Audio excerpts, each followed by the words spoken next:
Welcome, in front of me is a VIVO T1 Pro, and today I'll show you how you can wipe cache partition on this phone. So to get started, you want to hold your power button and then select power off.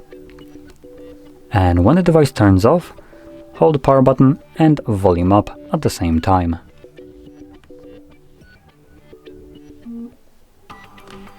This will take us to fast boot mode, so from here, using volume buttons, either one of them, you want to select recovery mode and then confirm it with the power button.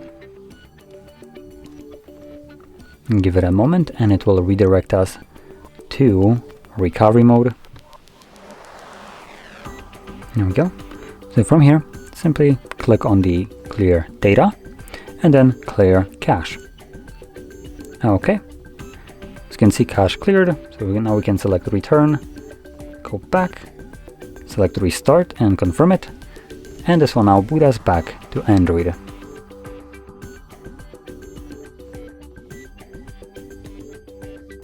And as you can see, we are now back in Android. So, if you found this video helpful, don't forget to hit like, subscribe, and thanks for watching.